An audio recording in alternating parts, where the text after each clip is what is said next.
Okay, so welcome back. Let us continue our topic. So our topic for today will be the approaches and types of curriculum design. So there are three types of curriculum design models that we're going to discuss. So we have here the subject-centered design, the learner-centered design, and the problem-centered or centered design. So what is a subject-centered design? This is a design that focuses on the content of the curriculum. So it also corresponds mostly to the textbook written for the specific subject. Thus, this type of design aims for excellence in the subject matter content. And the subject-centered design has four subtypes. So we have here the subject design that focuses on the cluster content. Then the discipline design that focuses on academic disciplines. The correlational design that focused or subjects are related to one another but each subject maintains its identity. The last one, we have the broad field design. It is a design in such a way that compartmentalization of subjects is avoided. So what happened then is contents that are related are integrated. So the learner-centered design advocates that the learner should be the center of the educative process. And in this type, we have three subtypes. So we have the child-centered design, the experience design, then we have also the humanistic design. So the problem-centered design draws more on a progressive view of the curriculum and has two types. We have the life situation design and the core design. The life situation design uses the past and the present experiences of learners as a means to analyze the basic areas of living. And the core design, the central focus is or includes common needs, problems, concerns of the learners. So from the title itself, no problem-centered design, if you're into life situation design, definitely all the experiences of the learners are counted or actually applied. That is to analyze how far have these experiences actually affected the life or the means of living of every individual. So in the core design, if you have noticed, you take a look at that. No, what are included are the common needs. Talking about what you as students, what are your needs? Definitely, your needs are on the different subjects or the different aspects or areas that you need to focus on in preparation for the examination that you are going to take after your 4 years of studying in the university. Like now, no, you are actually facing the same or common problems, no, with the use of the internet. We are now in the new normal, and the problem usually is on how you'll be able to finance or to actually support the needs of the internet usage or the data usage because it entails financial considerations. Somehow your parents are complaining already about ang gastos naman ikang mag-aral ngayon. But anyway, that's the new normal. But this will not last long. If ever that the vaccine will be implemented before the end of 2020, then we will go back to the normal. So these are the approaches to curriculum design. So if you're talking about the child-centered or learner-centered approach, it actually focuses on the child itself. So when you're talking about the child-centered or learner-centered approach, definitely the most important stakeholder or important character in the learning process should be the child. That's why as a teacher you need to, or as a teacher or as a future teacher, actually you need to look into possibilities, studying more about psychology that can aid you or help you on how to become an effective and efficient teacher. Understanding like the nature of the learning and the application of the different learning theories or styles that the child or the learner possesses. The subject-centered design, as mentioned a while ago, it focuses actually on the contents, no? And the aim of this design actually is excellence. That's why all your teachers are preparing a lot of modules and even write our road books, no? For you to have something to use, no? In aid of the studies that you are experiencing or focusing at the moment. Then the problem-centered design, as mentioned a while ago, no, focuses on what? The common needs, then the problems, and the different possibilities, no, that you are faced, especially so, no, you are now we are actually facing the new normal of learning. So, part of the curriculum design actually to make it perfect is to come up with a curriculum mapping. So what is a curriculum mapping, no? Or what is curriculum mapping process? A curriculum map is a planning tool. So it is also a procedure for examining and organizing a curriculum that allows educators to determine how content, skills, and assessments will unfold over the years.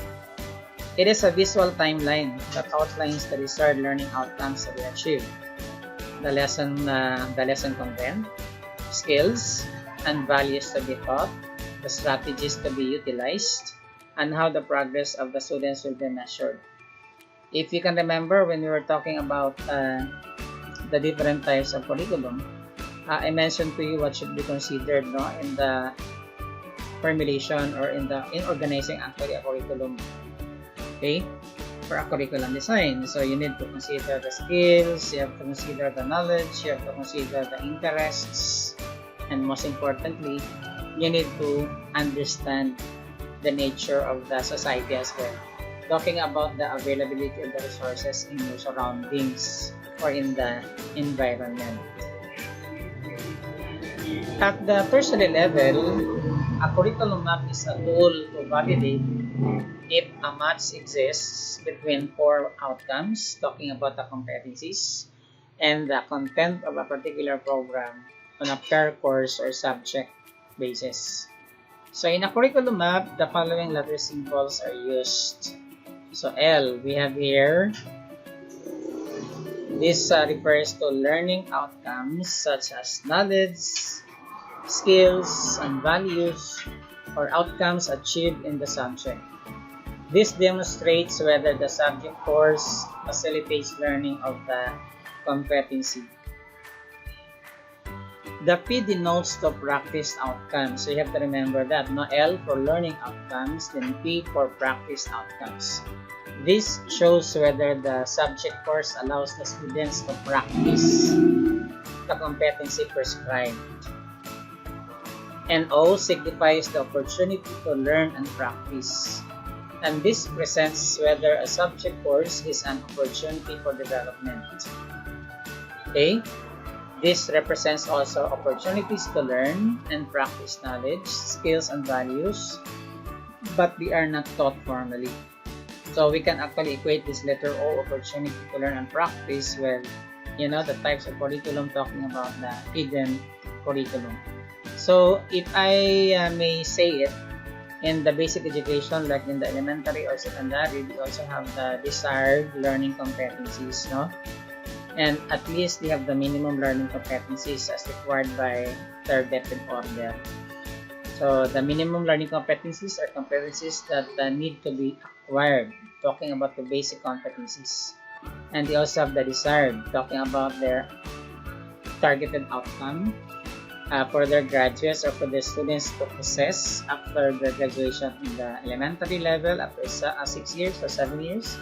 Then in the secondary after 6 years. So 4 years in the junior high school, another 2 years in the senior high school.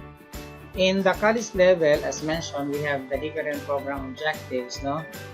If you take notice of the syllables that are provided to each one, you will notice there we have the program objectives for BID, we have program objectives for BSED, we have program objectives for BTLED or BSIE, and even for the DPED program. So those programs are intended, no, to specify that the desired learning outcomes or the desired learning competencies for those programs will be achieved or will be targeted, no, by the teacher, and should be acquired also by the students after your 4 years or 5 years of stay with the university. So how do the process of curriculum mapping look like, no? So we have here, first thing that you're going to do is to prepare or make a matrix, or it may be a spreadsheet. If you're familiar with the use of the Microsoft, no, Office, you have the Microsoft Excel.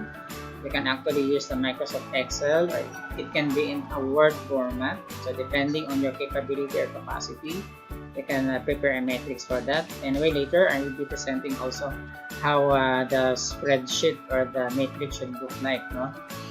Then another one, you have to place a timeline that you need to cover. So it can be done either quarter. Well, in the basic ed, they term it as per quarter or one quarter. For the college, we have one semester. It can be done a year round. Then you have to enter the intended learning outcomes. So these are the skills needed to be taught. Okay, who will teach? The teacher. Who will acquire the knowledge? It's you as students. Then you have also to enter the content areas or subject areas to be covered. Then after that, enter and align the name of the resources available. This is what we're trying to emphasize a while ago, no? If you're into curriculum design or formulating a particular curriculum, you need to consider also the nature of the society, talking about the availability of the resources, no, in your community or in your surroundings. And after that, enter the teaching learning methods to achieve outcomes. In this particular aspect, now we're referring here now to the different processes. We're talking about the different strategies or approaches that you're going to employ to make your teaching effective and efficient. Then you have also to enter and align the assessment procedure, because we tried to connect or to correlate last time, talking about how can you make your teaching effective and efficient. There should be an alignment of your learning objectives with the content or the topics or the lesson contents, and it should also be aligned to the strategies or the methodologies or somehow the process on how you're going to do it, and of course with the expected outcome, talking about the assessment of learning that you're going to employ, based on the topics, based on the objectives, and definitely of the different activities included under the procedure in this kind of process or step.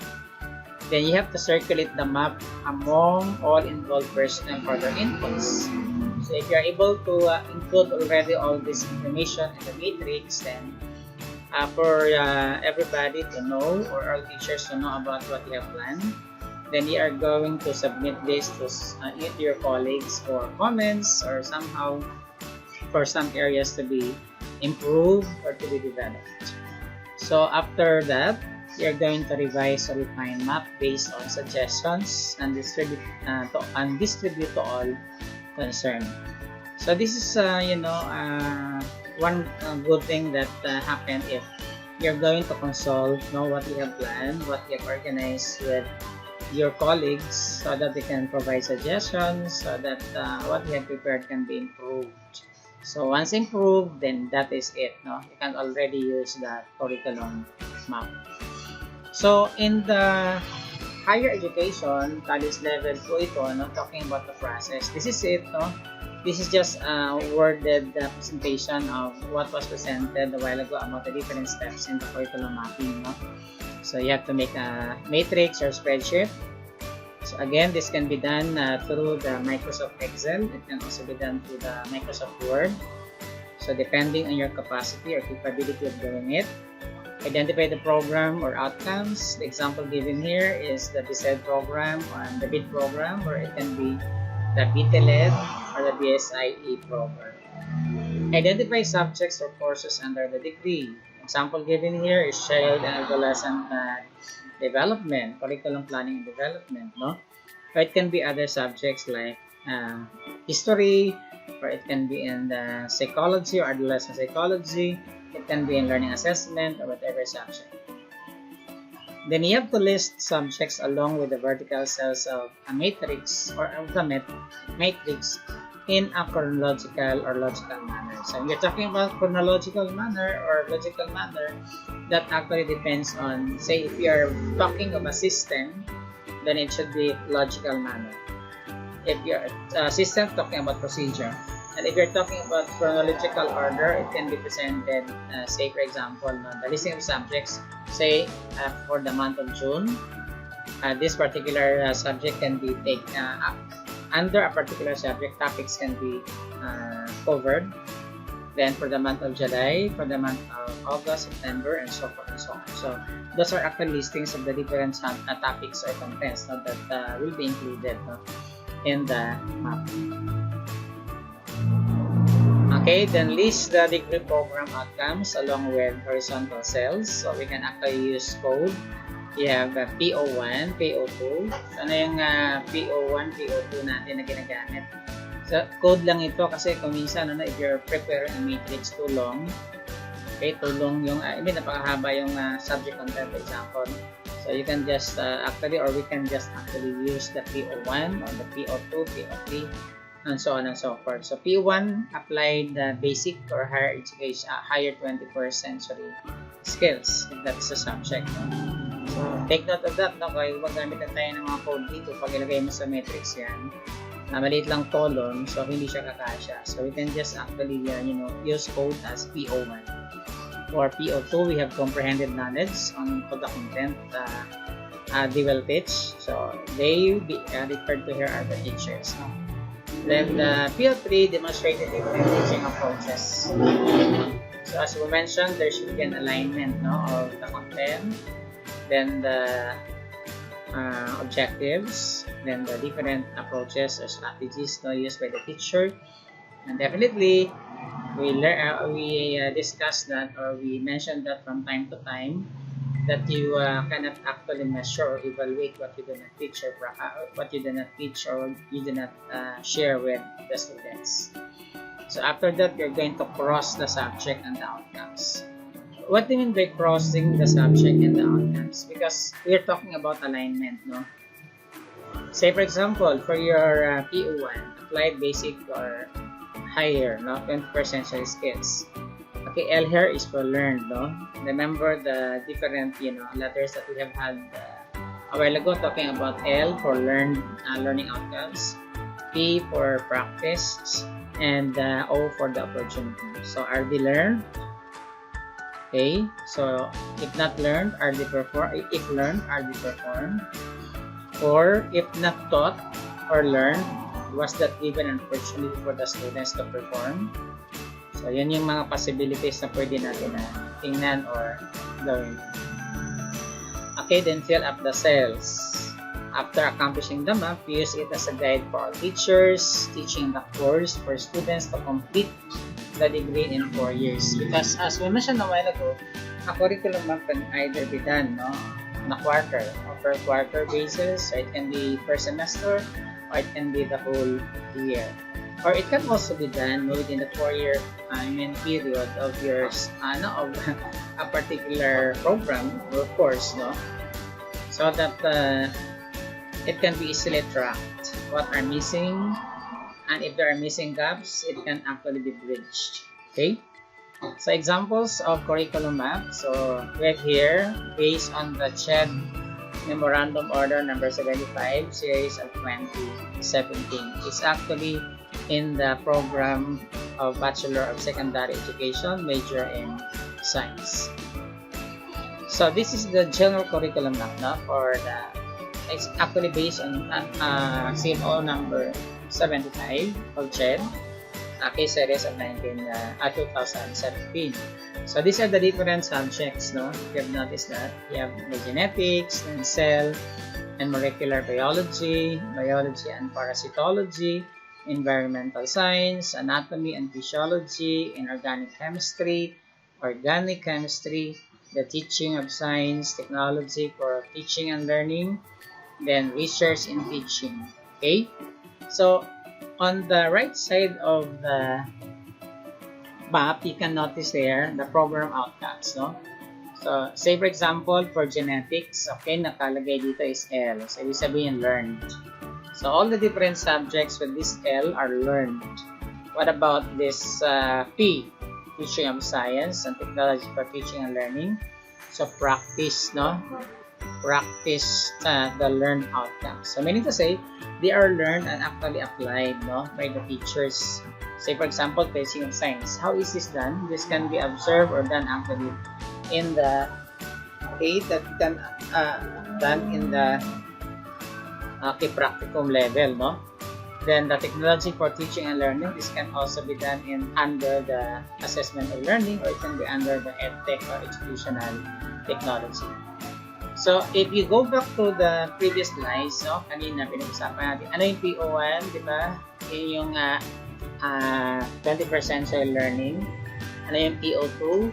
If you may remember it right, or if you can remember it right. Oh, sige, balikan mo na natin yung sinasabi kanina.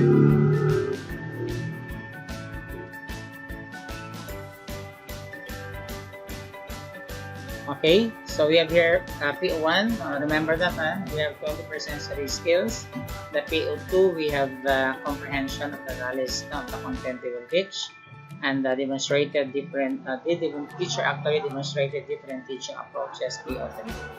So, in this particular map that we are doing, nakikita ninyo na sa PO2, o PO2 yung kaninang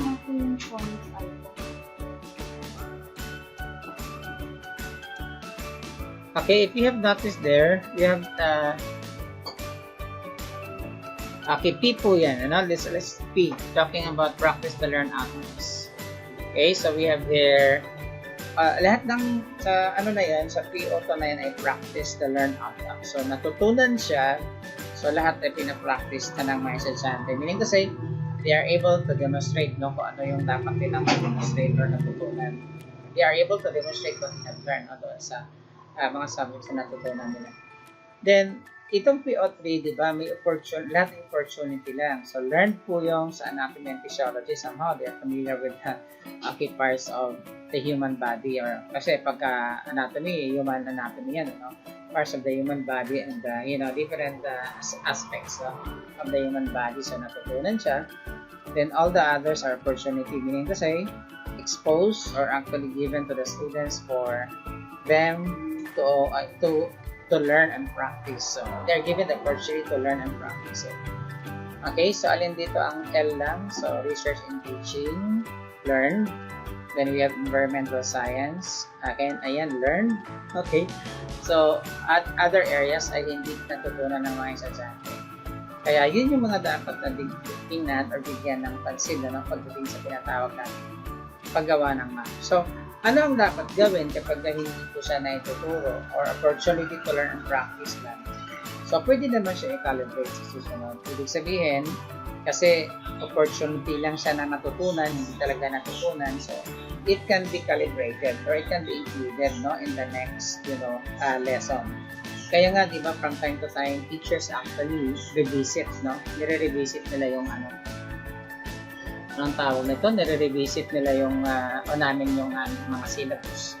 To find out kung napakahaba ng syllabus na hindi naman talaga nako-cover within the semester, we try to revise and refine, no?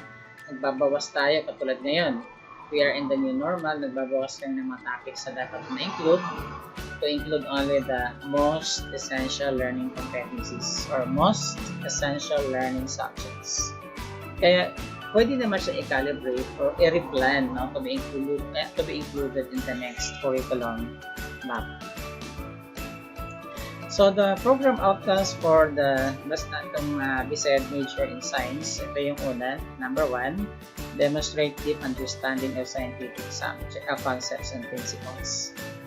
Okay, so ito yung nakasaad doon sa sample number 75, series of 2017. Then, apply scientific inquiry in teaching and learning. So, ano ibig sabihin natin ng apply scientific inquiry in teaching? Sabi kanina, di ba, puro L yun. So, ibig sabihin, learn. Tapos, practice to, learn outcomes. So, ibig sabihin, they're able to apply it. So, kaya kumbaga, naka-label siya as PP, no? And PO3 naman, utilize effective science teaching and assessment tools, opportunity lang. Somehow, hindi pa talaga siya naka-perfect for the, implementation of the different, approaches or strategies used by the teacher. Hindi pa masyadong natutunan, naibigay, kaya hindi rin masyadong natutunan ng mga estudyante. Okay? So, I'm going to show you next different curriculum map, no? Kasi what is curriculum mapping? You're actually asking what is that, no? So we can actually have a more detailed understanding of what a curriculum map is, or what is curriculum mapping. So these are the structures, or the curriculum structures, no? As we have mentioned, we need curriculum alignment, we need mapping, and we need also curriculum pacing guide. So what is alignment? So this is a process of determining ideal graduate attributes, no? In the University of Science and Technology, or MUST, we have 5 graduate attributes lang naman ang nakalagay, no? That's actually embedded in the 5 core values of any UST: nationalism, excellence, unity, spirituality, and market transparency. Then, part of the alignment is to translate them into standards of learning. The standards of learning that we're referring to here are the objectives, no, for each particular program. Then, you have to determine the content, activities, and assessments that are directly targeted to the standards. Since we're talking about alignment, as I mentioned a while ago, if you have this target, say for example, NAC would like you to become a good communicator, effective communicator. So we have to translate them into standards of learning. What subjects or particular subjects can help, okay, the NAUSC students to be an effective communicator? So it can be included actually in English 1, English 2, or speech and oral communication. Or it can be all other subjects that can be taught purely in English. Okay? Then what could be contents or activities that can aid in developing this effective communicator as one of the graduate attributes, no, of the targeted goals or attributes of the university. So nakadepende po siya. So these are samples of graduate attributes, no? So professional competence in the field of study. So talking about in-depth knowledge right here. Okay, these are examples, no, of graduate attributes and standards of learning. Okay, number 1 here is professional competence.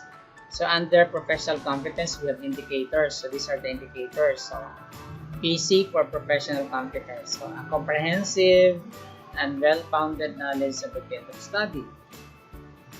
So say if you are a major in science, you must have a comprehensive and well-founded knowledge of of your major, as general science major or BPLED, or your BSIE if you are also in the BID program or in the BSET program.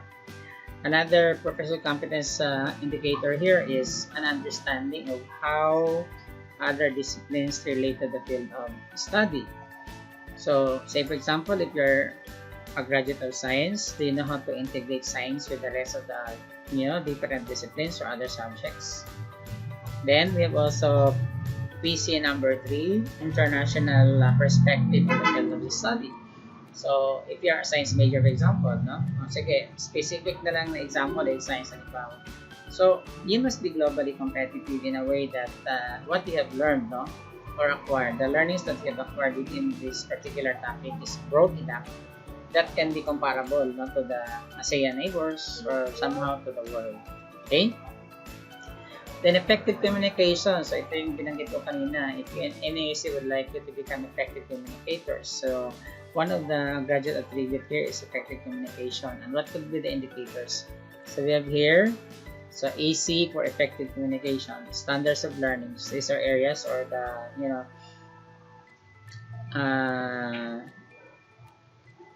the areas or factors that will actually develop or actually describe how good you are, no, as a student, or how you're able to actually perfect your delivery, either oral or written, no? The use of the language, either oral or written.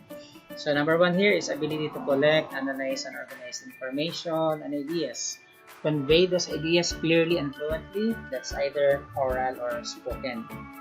Then for EC number 2, ability to select and use the appropriate level, style, and means of communication. No? English majors are very good in this area. No?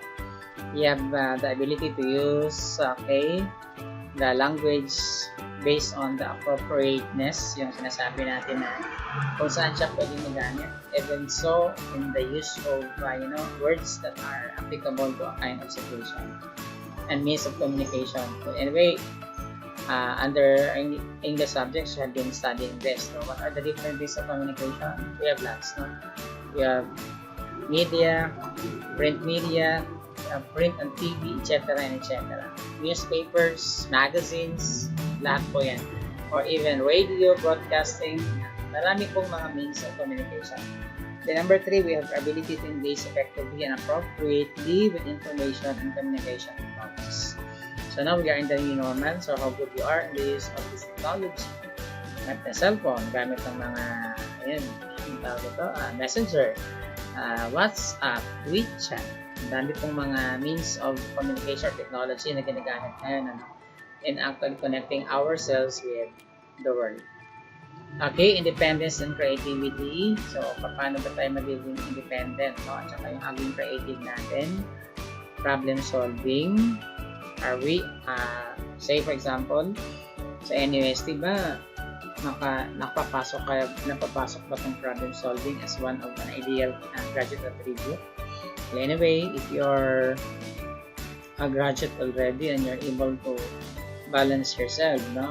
Talking about exposure to a problem and you're able to propose a solution to a problem, but anyway, hindi man siya na-target, but if you're able to do so, then kahit pa paano, andun yun. Kaya lang, ang pinaka-point dito is, kailangan naka-include siya doon sa ideal attribute na dapat na i-develop sa mga estudyante. Yan, critical judgment. Ano yung mga critical judgment na ito, no? Ability to define and analyze problems. Marunong tayo niyan, no? Ability to apply critical reasoning to issues through independent thought and informed judgment. Kaya nga, yung mga, no? Mga madaling makumbinsi, no? May sinabi lang si ganito, naniniwala na kaagad, no? Kumbaga, sige, sorry for the term, yung madaling masulsulan, no? Na kaagad naniniwala. And number 3, ability to evaluate opinions, make decisions, and reflect critically on the basis of decisions. Kasi pag critical thinker ka, definitely, hindi ka dapat naniniwala kaagad sa mga nakikita mo, o narinig mo, o nababasa mo. You need to uncover, or you actually need to, look for other sources and compare these sources. Whether the information or the situations or the events that you are able to experience are actually true or not. Okay, so we have also here information literacy. Well, talking about information literacy, what is literacy? We have encountered this in Prop Ed 7, diba? Literacy can either be reading, it can also be more on comprehension, or it can be etc. etc. But since you're talking about information literacy here, we're referring to the literacy in the use of information. Then ethical and social understanding. So these are the indicators. Effective interpersonal skills. This is also an intelligence. If you are an effective, a person who is very effective in the use of your skill, not interpersonal skills. This is the ability of one to actually associate or to deal with different kinds of people. Kahit sino pang tao yan, kaya niya pag-isamahan. Walang presidente, walang busy, walang kasi kaya niya. Then a broad understanding of social and civic responsibilities. So ethical and social understanding ito, no? So you know what society is, you know what are your what responsibilities you are supposed to act or to supposedly to do. So you should be able to actually act on that or on those responsibilities. Like for example, in our Philippine Constitution, it's mandated that you should be socially and politically responsible. talking about performing our duties and responsibilities as a responsible member of our community or society. So knowledge and respect of ethics and ethical standards in relation to major area of study. So you know what ethics is, right? Ethics is the science of morality. And what are these ethical standards? So you're talking about the ethical standards. You are referring to what should be or ought to be done, no, by a particular individual as part of the community or society. Then we have also knowledge of other cultures and times and appreciation of cultural diversity. So if you have this, practices ethical and social understanding, so you will not be surprised talking about or actually looking into cultural diversity. Ano ba yung cultural diversity na pinag-uusapan natin dito? Kasi diba, you're able to understand and to accept different kinds of culture. Okay? You have to remember culture is universal. We have different kinds of practices, no? So we have to respect the practices of these different groups of people. Talking about the ethnic groups or the different major groups in our community. Okay, so this is an example of curriculum alignment, just in addition to what I have presented to you already. No? Look at this, effective graduate attribute, the label on top. Now we have the graduate attribute, then you have the standards of learning, content, strategies, resources, assessment. Try to look at that. Are they aligned?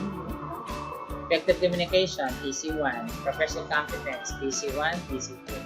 So say for example, content is age of exploration. This is actually a history subject. So, will effective communication be developed? Okay, can be developed doon. Say for example, you'll be required by your teacher to come up with a timeline or to prepare a timeline, no? Or a chronological order or events, a chronological presentation of the events that happened. Say when Magellan rediscovered the Philippines in 1521, and you will be directed by your teacher to present that in class, and your teacher will tell you, okay, you have to deliver that in English. So in that way, or it cannot be just in English, or it can be in Tagalog, but at any rate, since you're going to present it, then effective communication can be developed. So what will be the strategies? You have note-taking, then you have to outline, diba? If you're preparing a particular timeline, in chronological order, you are actually presenting. Then paragraph development, okay? Because you are writing. Talking about effective communication, it doesn't only pertain about how good you are in the delivery, not talking about oral communication. It's also both in, written form. Okay, resources, internet, reading material. You have your, say for example, module readings in Philippine history. You have to state the author, the year, title, page, where you got the information. Then assessment, sample of student work. Ano yung sample of student work dito? Ito yung nagawa ninyo na presentation ng events, no, that happened in the Philippines, no? When Magellan came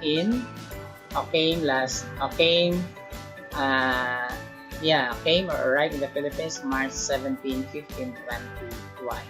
So, assessment, draft, outline, how did you go about this process, no? Makikita natin. So, kung makikita ninyo, naka-align ba? So, naka-align po. Yan. Okay? At ang professional competence sa PC2, ayan, from history nga pala, nakalagay naman pala dito, no?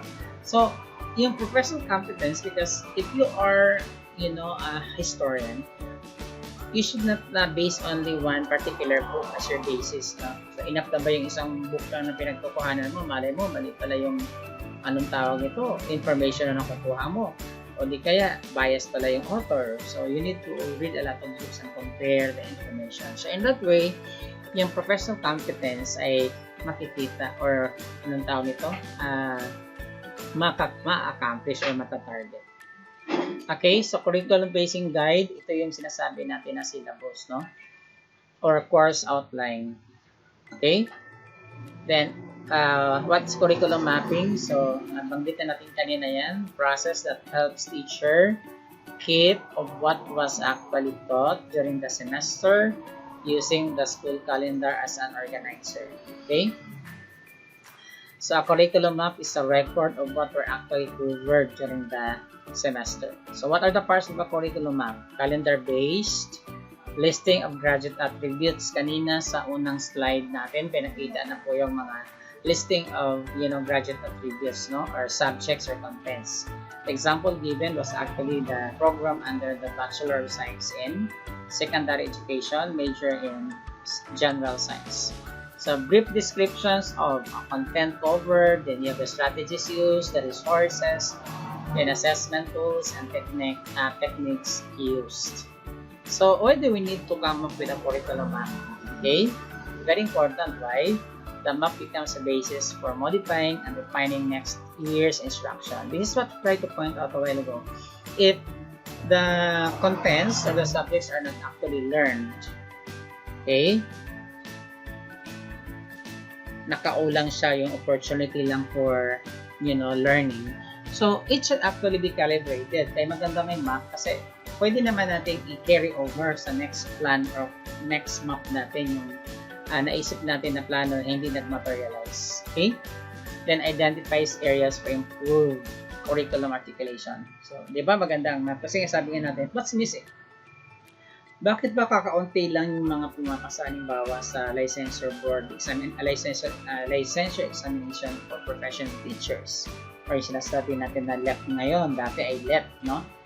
So, i-review yung curriculum, no? What's missing, what's wrong, saan mahina ang mga estudyante, or saan malakas ang estudyante. Pag malakas na, sustain. Pagka mahina na din, yun yung basis natin for improved articulation of the curriculum. Okay, this is the sample of a curriculum map. Or this can be done in either Microsoft Excel, or it can also be done in the Microsoft Word. But look at this, no? This is done on a semestral basis. So, month of June, July, August, September, October. So, actually, if the teacher will usually follow this, it will be a very taxing work, a very tedious work, no, on the part of the teacher. So, you need to identify what attributes are you going to target for June. Then, how are you going to go about that? Talking about the standards of learning or the SOL. So, what are the contents? What strategies are you going to use? What resources are you going to, or what could be the basis of your, topic or contents? Then, what could be the assessments or ways of evaluating or actually finding out if learning was actually acquired by the students? So, if you have noticed, kanina pinag-usapan natin na there should be alignment of this attribute. Yung tina-target natin kanina na example na effective communication. Okay? Ang content kanina, history, di ba? Talking about preparing an account, ang strategy, note-taking, outlining, etc., etc. Resources, internet, then, identifying the different authors versus an authority. Then, assessments are basis actually on how well particular learning is acquired or targeted by the students. Okay, so these are the steps for curriculum alignment and mapping. Yeah. Determine the graduate attribute, define it, then program revision, course review. Kasi sabi nga natin, after one semester or after the 4-year, depende po yan kung paano natin ginagawa ang ating curriculum map. So, magkakaroon po yan ng revisitation from time to time to find out if the curriculum is still responsive to the needs of our society or community. So, what are the attributes of the ideal graduates of your university? In our university, NASD, we have, nationalism, we have excellence, we have unity, we have spirituality, and we have your transparency. Ang nationalism, di ba, love of country. Excellence, definitely excellence is defined as what? Doing or going beyond the standards that are provided to you by the university, or for example, going beyond the standards provided to us by CHED, talking about the minimum learning competencies. Then we have the desired learning competencies, but we go beyond the standards, talking about excellence. So excellence is actually going beyond standards as mandated to us by CHEM. So this is what the university is trying to develop from among us or from among you. That's why we subjected, our college is subjected to the accreditation level. Because accreditation is one way of, instilling quality education being offered by the college. So may accreditation tayo November for level 4 at saka level 3 naman ng Bachelor of Science, elementary education. So next question here is, how will those attributes be translated into standards of learning? I'll give an example kanina, di ba? Effective communications, may mga indicators po doon kung paano at anong subject ang pwedeng magiging, ka-align po nun. Talking about knowledge, skills, abilities, and qualities. Then you need to actually have a course syllabus review. Diba? Magre-review tayo ng syllabus from time to time now, as I mentioned a while ago. No? We actually underwent a series of meetings with those teachers handling or teaching the teacher and the school curriculum or the curriculum planning and development. That is to ensure that we have only one, common topics or common lessons being taught to our students for the entire semester. Okay? Thank you. Okay, so another thing there is you have to reflect on the mapping exercises. Ito yung mga sinasabi, what are the attributes, etc. and etc. So list the planned learning outcomes. List the planned learning activities that support the development of each graduate attribute. Kasi if you are actually preparing a graduate attribute as a target, so dapat meron tayong mga steps na or mga processes na dinadaanan o ginagawa noon para ma-achieve natin yung dapat natin na ma-achieve. Diba? Kasi useless naman kapag hindi natin yan magagawa. You have there an example of the course review, planned learning outcomes. Halimbawa, may mga activity ka na naka-prepare. Tapos at the end of the semester, hindi mo naman siya na-target. Okay? So, posible, ang problema nun, yung planned learning outcomes mo, tsaka yung learning activities mo hindi naka-align. Or maybe it is subjected to a lot of, interferences like may bagyo, o kaya may lindol, may sunog, hindi tayo nakapasok, o may COVID, hindi tayo pinapapasok. Kaya kumbaga kulang sa oras, hindi na target. No? So, anong discoveries as you go along with, doing your, or actually aligning your planned learning outcomes with the learning activities. So, pwedeng ang discoveries natin doon, o findings natin doon, kasi nga, dalas walang pasok, kasi may bagyo, mayroong lindol, mayroong COVID cases. So, safety first muna ang ginagawa ng mga ating administration. So, nangyari, hindi talaga natin accomplish ano yung mga dapat natin ma-accomplish. Or, ang discoveries ay pwede rin kung na-achieve natin yung planned learning outcomes kasi naka-align siya sa planned learning activities. So, what could be possible things or events na pwedeng mangyari? Ang galing naman si Zante kasi they're able to actually execute or to actually demonstrate what they need to demonstrate. Okay? Learning activities which already include in your course and which you see now as providing support for graduate development. Ayan. New ideas for learning activities that could be included in the future as a means of enhancing students' learning experiences of graduate attributes. The unit to review, program review and revision, ito na sa syllabus natin. Question like, how does the whole program support the development of the graduate attributes? Kasi sabihin natin, if this is our target attributes, ano ba yung mga activities na leading to attainment of those attributes? Where a course contributes to the achievement of a graduate attribute, so indicate this by placing a cross-check mark in the appropriate cell in the program mapping field. So ito na yung sinasabi natin, magkakaroon tayo kasi ng parang mapping, kaya nga mapping, mamap mo, halimbawa, itong course A, BSET, course B, BSET, B, o course C ay, sige, anong tawag nito, BTLED, no? Ito, BSIE, ito naman ay BTED. Halimbawa, so ano yung professional competence? Okay, sa course A, tinan nyo, ano yung makikita niyo yung commonality ng sample program mapping grid na ito? Yung professional competence number 2, common sa lahat ng program. Okay? Ibig sabihin, na-achieve or nata-target ng lahat ng program ang professional competency number 2. O, tignan nyo ang PC1. Sige, natin by line. Sa PC1, sa course A, BSED, ayan, achieve ang PC1, pero hindi naman na-achieve sa BID, hindi na-achieve sa BSTLED, hindi rin na-achieve sa BPED. Okay? Sa PC3, sa BSED ay na-achieve, pero si BSED lang at saka si BTLED lang ang BSI lang ang naka-achieve. Si PC4, si BID lang at saka si BSED. All the rest ay wala. Okay? Sa effective communication, pansinin nyo, no? Sa BID lang siya na, kasi BID, BSED yan, at saka sa BTLED lang siya na accomplish at BPED.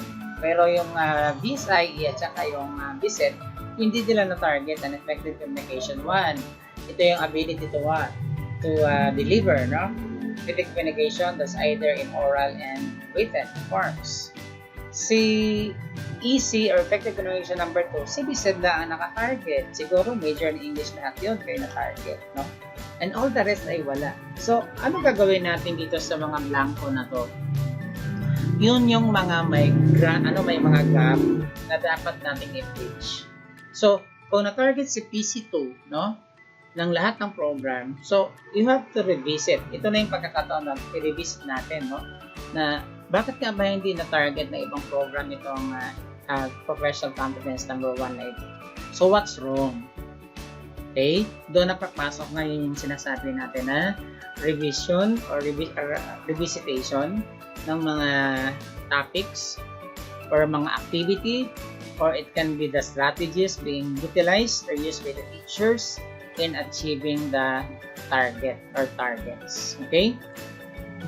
So, anong dapat gawin sa paggawa ng program review? Ayan, note overburdening.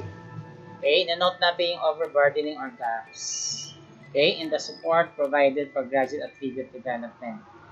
Find out natin if graduate at figure development is supported sequentially and developmentally across years and or courses and across the whole program. Kanina nakita natin, PC number 2 o professional competence number 2 across all programs na binanggit natin kanina, BSED, BID, BTLED, BSI, and BPED ay na-target lahat.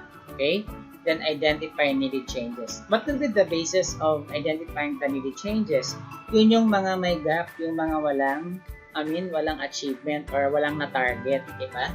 Yun yung magiging basis natin para magkaroon ng pagbabago. Okay? Consider articulation and integration across courses. Like for example, yung English, yung development ng effective communication, hindi lang dapat English subject ang mag-develop yan. It can be all, or it should be all subjects. That's why, yung mga major and social studies natin, when I taught them, we use English as the medium of our instruction because it's not an excuse if you are not an English major and you will say, sir, hindi naman kami English major, but mag-English tayo. No, it's not an excuse. But anyway, it's of your advantage if you're going to use English in discussion or in delivering your, reports or in actually answering questions, is because that would develop your, effective communication skills. Oral, then normally essay type of tests or questioning can also help develop your fluency in the use of the written, communication form. Consider how graduate at figure development can be made explicit, within course outlines and in teaching. Kaya nga, di ba kanina, yung example na based sa CMO 75 series of 2017, andun yung mga ginamit natin ng mga code PO1, PO2, PO3, may mga L tayo, may mga bilang, meron na tayo mga O. Kasi nga, not everything really can be covered. Okay? So, review. Make sure that each course is aligned with identified graduate subjects. Develop a course syllabi or the curriculum pacing guide. Okay, ang kaibahan ng syllabi sa pacing guide, ang curriculum pacing guide, ano lang siya, outline, wala na yung objectives, wala na tinanggaling SOL, yung mga, anong tawag ito, ang nakalagay na lang ay topics, tapos yung objectives, tapos yung strategies, pero all other areas wala, tinanggal na. Okay, that explicitly include the graduate attributes for which the subject teachers are responsible. Then you have to use a curriculum map. Kasi ang importante sa map, di ba, is finding out or actually looking for the anong tawag ito, yung missing part or yung sinasabi natin ng mga gaps, no, bakit hindi na-achieve or na-target ng teacher or ng curriculum or subject responsible for that. Okay, so how does our school get from here to there or from here to there for ito, no?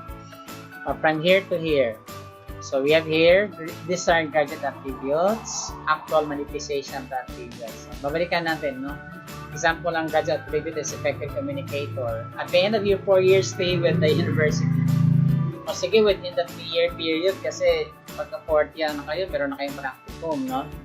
Yung halimbawa, effective communicator, makikita na yan sa delivery ninyo kasi magpa-practice teaching na kayo. Makikita doon how well or good you are in the use of the language or communication. Either oral, in the delivery of the lessons that you have to deliver to your students, or it can be in the preparation of the lesson plans by means of writing or jotting them down.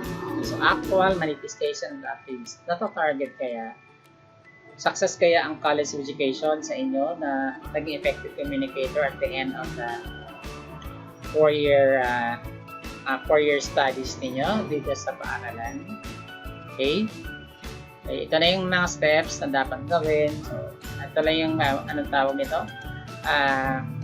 Presentation lang para mas madaling makita natin paano natin makikita yung outcome kaagad. No? So, identify the attributes na graduate and the SOL or standards of learning. Determine responsibilities by discipline and subject for each SOL under the graduate attributes. Align content, strategies, resources, and assessments for each subject with the graduate attributes and souls. So, ang outcome dito, nakamap siya. Attributes map and embedded within the program and courses. So, ito na ngayon yun. Halimbawa, identify graduate attribute, responsible community. SOL, school community. No? Determine responsibilities by discipline or by subject area po yan, by college or department, no? So, align course syllabi with attributes. Then, record what happens. Ito na yung map. Okay? So, ito yung mga sinasabi natin na presentation on how to find out really or coming up with a curriculum map. Okay? Ayan, activity. Plan next school year's curriculum based on the curriculum maps. Responsible teachers. Output, improve curriculum alignment. Okay? Yung curriculum, instruction, and assessment, nangyayari po yan, makakapo tayo ng graduate attributes. So, curriculum alignment and curriculum mapping make possible the development of your school's ideal graduate attributes. So, with that, thank you, and we'll wait for the announcement if when will be our midterm examination. So, definitely, the midterm examination will cover only Unit 1 and Unit 2. So, at this juncture, I would like you to answer the activities, no, in your module. I am going to upload the different activities for Unit 2 in your in our FB Social Learning Group. So, if you have questions, you can just actually write your questions in the FB Social Learning Group natin, or it can be through our GC, no, for you to be clarified, or if you want to clarify something, feel free to ask questions. Okay? So, I am encouraging everybody to subscribe also sa ating kay Sir Tabol na Sir Ray's YouTube channel. Paki-ano yung iba, mag-subscribe tayo para dumami naman ang mga subscribers. Para from time to time, ay pag umabot na ng 1,000 subscribers yan, meron tayong 1,000 per month ata. No? So, tulungan naman po ninyo si Sir na mapadami yung mga subscribers natin kahit na ganito lang kasimple yung ginagawa natin presentation. So, thank you very much sa pakikinig, no? So, sabi ko nga, kung may mga tanong tayo, pwede tayong magtungo sa ating GC or sa ating FB Social Learning Group para sa mga katanungan na maaari din natin linawin. Maraming salamat. Magandang araw po sa ating lahat.